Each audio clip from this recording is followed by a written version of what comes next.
મિત્રો, મહાશિવરાત્રિની આ પવિત્ર અને દિવ્ય રાત્રિ સામાન્ય રાત નથી. આ રાત્રે બ્રહ્માંડની શક્તિઓ અત્યંત સક્રિય બની જાય છે. શિવપુરાણ મુજબ આ રાત્રે ભગવાન શિવ અને માતા પાર્વતીનું મિલન થયો હતો. તેથી આ રાત્રે કરવામાં આવેલું નાનું પણ કાર્ય અનેક ગણું ફળ આપે છે. મિત્રો, 2026ની મહાશિવરાત્રિ વિશેષ માનવામાં આવી રહી છે, કારણ કે આ વખતે ગ્રહોની સ્થિતિ અત્યંત દુર્લભ યોગ બનાવી રહી છે. જ્યોતિષીઓ મુજબ આ રાત્રે કરવામાં આવેલ ઉપાય 11 દિવસમાં અસર બતાવી શકે છે. પરંતુ શરત માત્ર એટલી છે કે ભાવ સચ્ચો હોવો જોઈએ.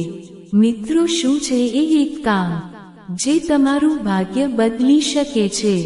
મહાશિવરાત્રિની રાત્રે પ્રદોષકાળ દરમિયાન એક માટીનો દીવો લો, તેમાં શુદ્ધ ઘી ભરો અને દીવો શિવલિંગ સામે પ્રગટાવો. ત્યારબાદ 108 વાર ઓમ નમઃ શિવાય મંત્રનો જાપ કરો.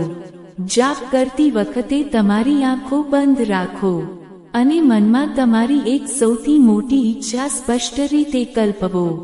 મિત્રો, એવું માનવામાં આવે છે કે આ રાત્રે મંત્રના શબ્દો સીધા બ્રહ્માંડ સુધી પહોંચે છે અને ભગવાન શિવ સુધી તમારી પ્રાર્થના તરત પહોંચે છે. જો શક્ય હોય તો આ રાત્રે બીલીપત્ર પર ચંદનથી ઓમ લખીને શિવલિંગ પર અર્પણ કરો. બીલીપત્ર શિવજીને અત્યંત પ્રિય છે અને 3 પાનવાળો બીલીપત્ર ત્રિમૂર્તિનું પ્રતીક માનવામાં આવે છે. મિત્રો, ખાસ ધ્યાન રાખજો કે આ રાત્રે ક્રોધ ન કરવો, કોઈનું અપમાન ન કરવો અને ઘરમાં શાંતિ જાળવવી, કારણ કે જ્યાં શાંતિ હોય છે ત્યાં શિવશક્તિ વસે છે. મહાશિવરાત્રિની રાત્રે શક્ય હોય તો રાત્રિ જાગરણ કરો અને શિવચાળીસા અથવા મહામૃત્યુંજય મંત્રનો પાઠ કરો.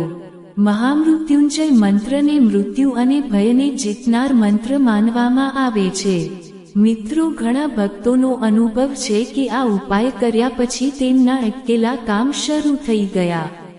નોકરીમાં પ્રમોશન મળ્યું, વેપારમાં અચાનક વૃદ્ધિ થઈ અને ઘરમાં શાંતિ આવી.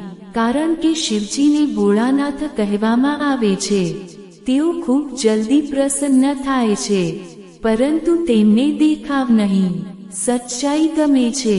મિત્રો, જો તમે આ રાત્રે ગરીબને ભોજન કરાવશો અથવા કાળા તલ અને ગોળનું દાન કરશો તો પાપનો નાશ થાય છે એવી માન્યતા છે. આ રાત્રે શિવજીને કાચું દૂધ અર્પણ કરવું પણ શુભ માનવામાં આવે છે, પરંતુ દૂધ અર્પણ કર્યા પછી તે વ્યર્થ ન જાય તેનું ધ્યાન રાખવું. મિત્રો, આ મહાશિવરાત્રિએ માત્ર માગવાનું નહીં, પરંતુ આભાર માનવાનું પણ શીખો, કારણ કે કૃતજ્ઞતા એ સૌથી મોટું ઉપાય છે. જો તમારું મન શુદ્ધ હશે તો 11 દિવસની અંદર કોઈને કોઈ સકારાત્મક સંકેત જરૂર મળશે. મિત્રો, યાદ રાખજો, ઉપાય કરતા પહેલા મનમાં શંકા ન રાખવી, કારણ કે શ્રદ્ધા વિના ઉપાય અધૂરા રહે છે.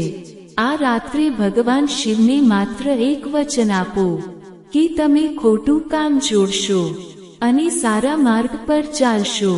મિત્રો, શિવજી વિનાશ અને સર્જન બંનેના દેવ છે, તેથી તેઓ તમારા દુર્ભાગ્યનો વિનાશ કરી શકે છે અને નવી શરૂઆત આપી શકે છે.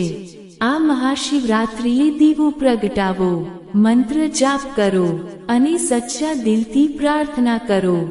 ભોળેનાથ જરૂર કૃપા કરશે. હર હર મહાદેવ.